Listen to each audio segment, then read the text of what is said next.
TMF가 저점 부근에서 방향을 못 잡고 있는 모습입니다. 10년물 금리가 이렇게 상승한 이유는 몇 가지가 있어 보이는데요. 가장 큰 이유는 당연히 잡히지 않아 보이는 물가겠죠. 물가가 잡히지 않을 것 같다는 예상이 많아지는 원인으로는 두 가지 정도 볼 수 있습니다. 바로 유가와 꺾이지 않는 노동시장 때문인데요. 어제 실업수당 청구 건수가 예상치보다 큰 폭으로 줄어들면서 미국 고용시장은 여전히 강하다는 모습을 보여줬지만 장기채 금리는 오히려 떨어졌습니다. 그 이유는 자세히 알 수는 없지만 아마도 이전 영상들에서 언급했던 내용들이 반영되는 게 아닐까 싶습니다. 자세한 내용은 이전 영상들을 참고해 주시기 바랍니다. 다만 이전 영상과 달라진 점이 두 가지 있는데요. 하나는 실업률입니다. 이번 실업률의 상승 원인이 해고가 아닌 경제활동 참가율의 증가와 화물업체인 옐로우와 헐리우드 파업으로 인한 증가라는 점인데요. 채권 투자자의 입장에서 해고가 늘지 않고 있다는 점은 아쉽지만 경제활동 참가율이 늘어났다는 점은 긍정적으로 볼 수 있습니다. 소비 여력이 부족하여 일자리를 찾고 있다고 해석할 수 있기 때문이죠. 이는 고용시장이 식어가고 있고 덩달아 소비도 위축 국면에 들어서는 초기 단계라고 볼 수 있습니다. 다음으로 서비스업 PMI입니다. 이틀 전 발표된 ISM 서비스업 PMI가 예상보다 훨씬 강하게 나온 모습인데요. S&P와 발표된 내용이 너무 달라서 놀랐지만 이번 달이 마지막 서프라이즈일 거라 생각하고 있습니다. 최저 수준의 저축액, 고점을 뚫어버린 카드 대출 등을 봤을 때 서비스업이 여기서 더 올라가기는 어려워 보이기 때문이죠. 어쨌든 미국 고용시장 관련해서는 이전 영상들을 참고해 보시길 바라며 이번 영상에서는 유가에 대해 알아보겠습니다. 유가가 올해 들어 최고점을 높이고 있는 모습입니다. 유가가 이렇게 오르는 이유는 사우디의 감산 소식 때문인 것으로 보여지는데요. 올해 10월까지만 감산할 거라는 예상과 다르게 12월까지 감산을 이어가겠다고 발표한 데 이어 러시아까지도 감산 소식이 나오면서 유가가 계속 오르고 있는 것으로 보여집니다. 배럴당 $100를 넘길 거라는 의견들도 나오고 있지만 개인적으로 쉽지 않을 거라 생각하고 있습니다. 물론 CTA 같은 헤지펀드들이 변수가 될 수는 있겠지만요.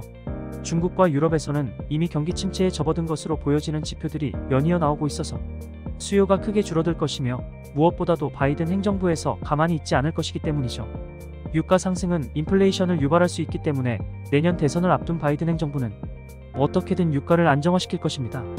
장기채 투자자들에겐 유가가 빨리 떨어져서 물가 하락에 도움을 주는 게 당연히 좋은 상황입니다. 하지만 현 상황에서는 큰 폭으로 올라서 쇼크를 일으키는 것이 오히려 더 좋은 상황일 수도 있습니다. 예상과 다르게 유가가 급등한다면 물가의 상승을 유도할 것이며 물가의 상승은 소비를 위축시키게 됩니다. 물론 금리 인상 압박도 더욱 강해질 것이며 단기적으로는 채권금리의 급등을 유발하겠죠. 하지만 그 과정에서 채권금리의 상승보다는 주식시장의 하락이 더욱 크게 나타날 것이며 돈의 흐름이 더 빨리 바뀌게 될 것입니다. 지금까지의 경착륙은 모두 위와 비슷한 시나리오로 나타났었죠. 물론 경착륙 시나리오는 유가의 급등 없이 현재 수준에서도 충분히 가능합니다. 물가의 상승이 나타나지 않더라도 초과저축액 고갈, 최저 수준의 저축액, 역대 최고의 고금리 카드 대출액, 거기에 10월부터 시작되는 학자금 상환까지 미국의 소비가 꺾일 가능성은 현재도 충분히 높은 상황이며 가장 큰 문제로 거론되고 있는 상업용 부동산 리스크는 더욱 심해지고 있는 상황입니다. 공실률은 역대 최고치를 갱신하고 있으며 그로 인해 임대료 상승률은 마이너스를 기록했죠. 어쨌든 정리해보면 유가가 상승을 멈추고 떨어지면 채권금리도 내려갈 것이다. 만약 유가가 더 급등한다면 당분간 채권금리가 올라갈 수 있지만 급격하게 내려갈 것이다 라고 생각하고 있습니다. 저는 어제 TMF 추매에 들어갔습니다. 초기 계획보다 비중이 높아진다는 게 조금 부담이긴 하지만 현재 시점에서 미국 장기채보다 좋은 투자가 보이지 않습니다. 어제 추매에 들어간 건 10년물 금리가 고점을 높이지 못할 가능성이 높다고 봤기 때문인데요. 만약 고점을 더 높인다면 당분간 관망 후에 다시 추매 자리를 찾아볼 계획입니다.